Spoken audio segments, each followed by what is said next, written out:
జగన్ తప్పు చేశాడు. చాలా పెద్ద తప్పే చేశాడు. అందుకే ఓడిపోయాడు. చేతులు కాలాక ఆకులు పట్టుకుంటే ఏం లాభం?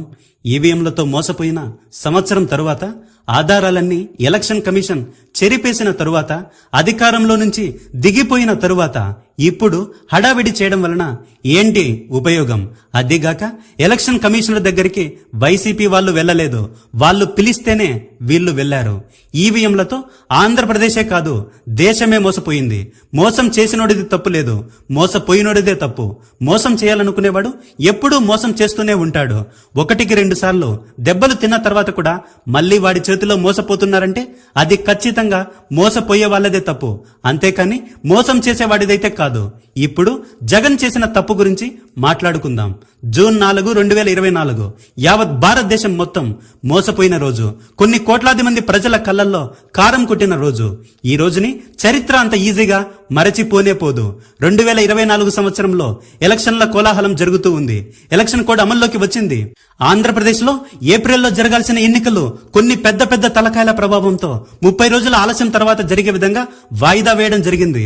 మన రాష్ట్రంలో ముందుగా జరగాల్సిన ఎన్నికలు వాయిదా పడడం ఏంటి జగనన్న అని అడిగితే మనం ఇప్పటికే 3 సిద్ధం సభలు చేశాం. ఎన్నికలు నెలపాటు వాయిదా పడడం వలన 21 చోట్ల ప్రతి పార్లమెంటు నియోజకవర్గాల్లో 21 సిద్ధం సభలు జరుపుకోవచ్చు. ప్రతి దాన్ని నెగిటివ్ గా ఎందుకు తీసుకోవాలి? కానీ అంతకంటే ముందుగానే కొన్ని పెద్ద పెద్ద తలకాయలు కలిసి దేశ ప్రజలను మోసగించడానికి బీజం పడిన విషయం జగన్కి తెలియకపోవడం విచారకరం. వీళ్ళు అలాంటి వాళ్ళు కాదులే, నన్ను మోసం చేయరులే అని నమ్మి మోసపోయాడు జగన్. ఎలక్షన్ కోడ్ అమలులోకి వచ్చిన తర్వాత ఎస్పీలను, డిఎస్పీలను, ముఖ్యమైన ప్రభుత్వ అధికారులను తమకు అనుకూలంగా తమకు ఇష్టమైన చోటికి మార్చుకోవడం జరిగింది. ఎలక్షన్లకు 2 రోజుల ముందు పేదవాళ్లకు అందాల్సిన వైఎస్ఆర్ చేయూత, రైతు ఇన్పుట్ సబ్సిడీ డబ్బులను హైకోర్టు చెప్పినా సరే ఎలక్షన్ కమిషన్ ప్రజల అకౌంట్ లో వెయ్యనివ్వలేదు. ప్రభుత్వానికి ఇంత డబ్బు ఎలా వచ్చింది, ఎక్కడి నుంచి వచ్చింది అని పని పాట లేని ప్రశ్నలు అడుగుతూ ప్రజలని ఇబ్బందుల పాలు చేసింది. ప్రభుత్వానికి డబ్బు ఎలా వస్తుంది, ఎక్కడి నుంచి వస్తుంది అనేది తెలియకుండానే ఎలక్షన్ కమిషనర్ అయ్యాడా? 2019లో కొత్తగా ప్రవేశపెట్టిన పసుపు కుంకుమ పథకాల డబ్బును ఎలక్షన్ కమిషన్ ఆపేస్తే చంద్రబాబు ఎలక్షన్ కమిషనర్ దగ్గరికి వెళ్లి గొడవ పడి మరీ డబ్బులు వేయించుకున్నాడు. ఆ విషయం అప్పుడు సెన్సేషనల్ అయ్యింది. కానీ జగన్ చంద్రబాబు వెళ్ళినట్టుగా ఎలక్షన్ కమిషనర్ దగ్గరికి వెళ్లి 1,00,000 మందితో ధర్నా చేసి ఎలక్షన్ కమిషనర్ నే మార్చేసి ఉంటే బాగుండేది. రాష్ట్రంలో జరుగుతున్న మోసాల గురించి సామాన్య ఓటర్కి కూడా తెలిసి ఉండేది. జరుగుతున్న పరిణామాలను దగ్గరగా చూస్తున్న విశ్లేషకులు, కొంతమంది మేధావులు ఎలక్షన్ కమిషన్ మీద అసహనం వ్యక్తం చేశారు. ఈ ఎలక్షన్ కమిషన్ సరిగ్గా పనిచేయడం లేదు, కొన్ని పార్టీలకు కుమ్ము కాస్తుంది అని బహిరంగంగానే చెప్పారు. సాక్షాత్తు జగన్ కూడా ఎలక్షన్లు సరిగ్గా జరుగుతాయో లేదో నాకు నమ్మకం లేదు అని బహిరంగంగా చెప్పిన ఆరంభారం ప్రజల మీద, ఆ దేవుడి మీద వేసి ఎలక్షన్లు అయిపోయిన తర్వాత లండన్ కి వెళ్లిపోయాడు. ఎలక్షన్ల ముందు రోజు కూడా చింతా రాజశేఖర్, కేఎస్ ప్రసాద్ నెత్తి నోరు మొత్తుకున్నారు.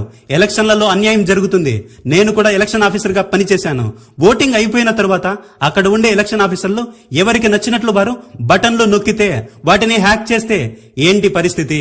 ఎలక్షన్లన్నీ అయిపోయిన తర్వాత సారీ అని 2 అక్షరాలు చెప్పి చేతులు దులుపుకుంటుంది ఈ ఎలక్షన్ కమిషన్ అని గొంతు చించుకున్న ప్రయోజనం లేకుండా పోయింది. పోలింగ్ జరుగుతున్న సమయంలో సాయంత్రం 6 గంటలకు 68% పోలింగ్ నమోదైతే పోలింగ్ శాతం ఎంత నమోదైందనేది కూడా మరుసటి రోజు కూడా చెప్పలేకపోయింది ఈ ఎలక్షన్ కమిషన్. మళ్లీ కొన్ని పార్టీలు కలిసి సుప్రీంకోర్టుకి వెళితే సామాన్లన్నీ బాగుండాలని, సామాన్లన్నీ బాగా సర్దుకున్న తరువాత తీరిగ్గా ఆంధ్రప్రదేశ్ లో దాదాపు 82% వరకు ఓటింగ్ నమోదైందని చెప్పింది. సాయంత్రం 6 గంటల వరకు ఓటింగ్ 68% నమోదైతే, మహా అంటే పెరిగితే 2% పెరిగితే అది నమ్మొచ్చు. కానీ ఏకంగా 12.5% అంటే 49 లక్షల ఓట్లు ఎలా పెరిగాయి? 49 లక్షల మంది ప్రజలు తెల్లార్లు ఓటేశారా క్యూలో నించొని? పోలింగ్ అయిపోయిన తరువాత చంద్రబాబు, పవన్ కళ్యాణ్ మోదీ నామినేషన్ కోసం వారణాసికి వెళ్లారు. అక్కడ ఇతనెవరు సార్ అంటే చంద్రబాబు. ఆంధ్రప్రదేశ్ కి కాబోయే సీఎం అంటే చంద్రబాబు తనలో తాను ముసిముసి నవ్వులు నవ్వుకున్నాడు. ఆ తరువాత జగన్ లండన్కి వెళితే చంద్రబాబు ఎక్కడికెళ్లాడో ఇప్పటి వరకు ఎవ్వరికీ తెలియదు. ఎలక్షన్లు అయిపోయాయి, ఓట్లన్నీ ఈవీఎంలో భద్రంగా ఉంటాయని జగన్ లండన్కి వెళితే కొన్ని పెద్ద పెద్ద తలకాయలు అప్పుడే తమ పనిని ప్రారంభించడం జరిగింది. రహస్య ప్రదేశాల నుంచి ఆంధ్రప్రదేశ్ ఇంటెలిజెన్స్ ఏం చేస్తుందో నాకైతే తెలియదు. ఎలక్షన్లు సరిగ్గా జరుగుతున్నాయా లేదా, పోలింగ్ అయిపోయిన తర్వాత ఈవీఎంలను ఎవరెవరు మానిటర్ చేస్తున్నారో, ఏం చేస్తున్నారో పసిగట్టలేకపోయింది. తెలంగాణలోని ఇంటెలిజెన్స్ సంస్థ ఎక్కడో బొక్కలో దక్కున్న ఎలుకను కూడా బయటికి తీసుకొచ్చి మరీ చంపేసింది. ఉదాహరణకు 2014లో చంద్రబాబు సీఎంగా ఉన్నాడు. ఓటుకు నోటు కేసులో రేవంత్ రెడ్డిని రెడ్ హ్యాండెడ్ గా పట్టుకున్నారు. ఒక్క దెబ్బతో చంద్రబాబుని కట్టుబట్టలతో పెట్టబేడ సర్దుకొని అమరావతికి తరిమేశారు. కానీ ఆంధ్రాలో మాత్రం దానికి విరుద్ధంగా జరిగింది. బహుశా ఇంటెలిజెన్స్ సంస్థ కూడా ఎలక్షన్ కమిషన్ చేతిలో కీలుబొమ్మలా మారిందేమో, నాకైతే తెలియదు. స్వయం ప్రతిపత్తి ఉంటే మేము ఏదైనా చేస్తామంటే కుదరదు కదా. అంతిమంగా ప్రజలే నిర్ణయిస్తారు సమయం వచ్చినప్పుడు. అందుకేగా ప్రభుత్వాల మీదకి ప్రజలు ఇంతలా తిరగబడుతున్నారు. మా చేతిలో ఆయుధం ఉంది, మేము ఏమైనా చేస్తామంటే ప్రజలు ఒక్కసారి కన్నెర చేస్తే మాత్రం కాలి బూడిదైపోతారు. ఎవరైనా సరే దేన్ని తెగేదాకా లాగకూడదు. అది తెలుసుకుంటే మంచిది ఎవరికైనా సరే. పూర్తిగా ఎన్నికలు అయిపోయిన తర్వాత ఎగ్జిట్ పోల్స్ రిలీజ్ అయ్యాయి. అందులో దాదాపు వైసీపీనే మళ్లీ అధికారంలోకి వస్తుంది, తెలుగుదేశం దారుణంగా ఓడిపోతుందని అనేక సర్వే సంస్థలు చెప్పాయి. కానీ ఒకే ఒక్కడు కేకే సర్వే. అంతకు ముందు ఎన్నడూ అతను గాని అతని సర్వే గాని ఎవ్వడికీ తెలియదు. జగన్ కి ప్రతిపక్ష హోదా కూడా దక్కదు. కూటమి ప్రభంజనం సృష్టిస్తుంది. పవన్ కళ్యాణ్ పోటీ చేసిన 21 చోట్ల గెలుస్తాడు అని జోస్యం చెప్పేసరికి పొలిటికల్ నాలెడ్జ్ ఉన్న చిన్న పిల్లాడు కూడా కేకే సర్వేని ఎగతాళి చేశారు. కట్ చేస్తే ఎలక్షన్ రిజల్ట్స్ రోజున మహాభారతంలో శకుని మాయా పాచికలు పారినట్లుగా 2024 ఎన్నికల్లో ఎన్డీఏ కూటమి పాచికలు పారాయి. జూన్ 4, 2024న ఎలక్షన్ల రిజల్ట్స్ విడుదలైన రోజు కొన్ని మీడియా ఛానల్ అన్ని కలిసి పథకం ప్రకారం ముందుగానే తమ ఛానళ్లలో కూటమి ప్రభంజనం సృష్టించింది, వైసీపీ దారుణమైన ఓటమి చెందింది అని వాళ్లకు నచ్చినట్లుగా ఫేక్ న్యూస్ లో ప్రచారం చేశారు. కౌంటింగ్ జరుగుతున్న ప్రదేశాల్లో వైసీపీ ఏజెంట్లను బుల్డోజ్ చేసే కార్యక్రమం జరిగింది. వెళ్ళండయ్యా మీ పార్టీ ఓడిపోయింది అని కొన్ని చోట్లయితే బెదిరించడం కూడా జరిగింది. మంగళగిరిలో నాకు 90,000 మెజారిటీ వస్తుందని లోకేష్ ముందుగానే చెప్పాడు. మేమనుకుంటే వైసీపీకి ఆ 11 సీట్లు కూడా వచ్చేవి కాదని సీఎం రమేష్ చెప్పాడు. ప్రజలంతా ముక్త కంఠంగా మేము ఓట్లన్నీ జగన్ కే వేశాం, కానీ జగన్ ఎలా ఓడిపోయాడు అని కళ్ళెంట నీళ్లు పెట్టుకున్నారు. ఆఖరికి జగన్ కూడా కళ్ళల్లో నుంచి వచ్చే బాధను దిగమింగుకుంటూ ఏం జరిగిందో ఆ దేవుడికే తెలుసు, నా దగ్గరైతే ఆధారాలేమీ లేవు అని చేతులెత్తేశాడు. ఊహించని కష్టం ఎదురైనప్పుడు అలా జరగడం సహజం. కానీ ప్రాబ్లంకి సొల్యూషన్ వెతకడం మానేసి బాధపడుతూ కూర్చోవడం వలన ఆ బాధ మాయమైపోదు కదా. మర్డర్ జరిగింది కానీ నా దగ్గరైతే ఆధారాలు లేవు అని చేతులెత్తేస్తే ఎలా? మర్డర్ చేసినోడు ఏమైనా ఆధారాలన్నీ అక్కడే పెట్టేసి నేనే మర్డర్ చేసింది అని చెబుతాడా ఏంటి? మర్డర్ చేసిన తర్వాత ఎవడైనా సరే ఆ ఆధారాలను ధ్వంసమే చేస్తాడు. ఎందుకంటే వాడు దొరికిపోకూడదని. కూటమి గెలిచిన తరువాత ఆంధ్రప్రదేశ్లో అడుగడుగునా హత్యలు, బెదిరింపులు, అన్యాయాలు జరిగాయి. ఈవీఎంల విషయాన్ని డైవర్ట్ చేయడానికి చివరాఖరికి ప్రమాణ స్వీకారం చేసే రోజు కూడా మోడీ, చంద్రబాబు, పవన్ కళ్యాణ్ ఎవ్వరి ముఖాల్లో కూడా గెలిచామనే సంతోషం లేదు.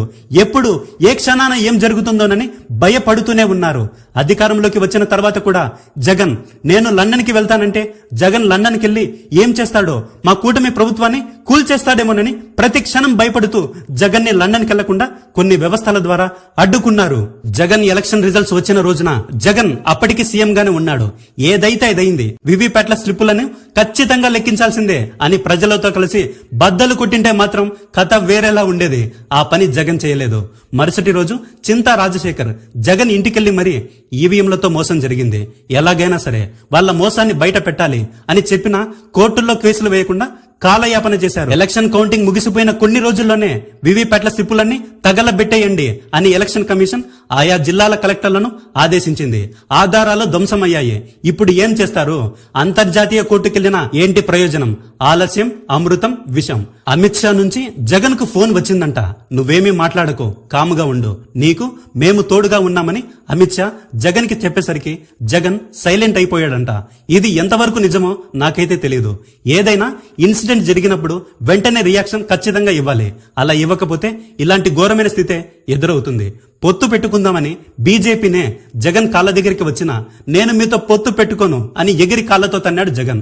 కట్ చేస్తే గోతికాడ నక్కలా ఎదురు చూస్తున్న తెలుగుదేశం ఎప్పుడెప్పుడా అని ఎగిరి గంతేసి బీజేపీ భుజానికెక్కింది. దాంతో ఏమైంది? కూటమి గెలిచింది, వైసీపీ ఓడింది.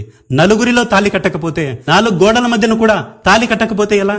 పార్లమెంటులో బీజేపీ ప్రవేశపెట్టిన ప్రతి బిల్లుకు ఆమోదం తెలిపిన వైసీపీ ఎలక్షన్ టైంలో మాత్రం దూరం పెట్టేసింది బీజేపీని. దానికి రిజల్ట్ ఈ ఘోరమైన ఓటమి. ఇప్పటికైనా జగన్ మొహమాటాన్ని విడిచిపెట్టాలి. మోసాలు చేసే ముఖాలను పగులగొట్టాలి. జగనేం గాంధీ కాదుగా ఈ చెంప మీద కొడితే ఆ చెంప చూపించడానికి. ఈ చెంప మీద కొడితే వల్లంతా పగలగొడతామని భయం అవతలోడికే కలిగించాలి. అప్పుడే ఎవడి హద్దుల్లో వాడుంటాడో. పోనీలే పాపమని విడిచిపెడితే పరిస్థితి ఇలానే ఉంటుంది. కూటమి ప్రభుత్వం ప్రజలని నమ్ముకుని లేదు, ఈవీఎంలను నమ్ముకుని ఉంది. అందుకే రాష్ట్రంలో హత్యలు, అత్యాచారాలు, బెదిరింపులు, భూకబ్జాలు విచ్చల విడిగా జరుగుతున్నాయి. మళ్లీ వచ్చే ఎలక్షన్ లో ఈవీఎంలతోనే ప్రజలను మోసం చేసి మరీ గెలుస్తాం, ఎవడాపుతాడో చూద్దాం అనే ధీమాతో ఈ కూటమి కుర్చీలో కూర్చుని మరీ కునుకు తీస్తుంది, ఏమీ తెలియనట్లుగా. మరి దీన్ని ఆపాలంటే ఏం చేయాలి? పోరాటాలు చేయాల్సింది దాని మీదో దీని మీదో కాదు, మొట్టమొదటగా ఈవీఎంల మీదే చేయాలి. ఆ ఈవీఎంల మీదే పోరాటం చేయకపోతే ప్రజల కోసం ఇంకెన్ని పోరాటాలు చేసినా నిష్ప్రయోజనం. ఈవీఎంల మీద ఎవడు పోరాడాడు? ఎవడు సుప్రీంకోర్టు వరకు వెళ్ళాడు? సుప్రీంకోర్టు ఏం చెప్పింది? ఈవీఎంల మీద ఎలా పోరాడాలి? సరికొత్తగా మీ కళ్ళు బైర్లు కమ్మే విధంగా నే చెబుతాను. నెక్స్ట్ వీడియోలో సిద్ధంగా ఉండండి.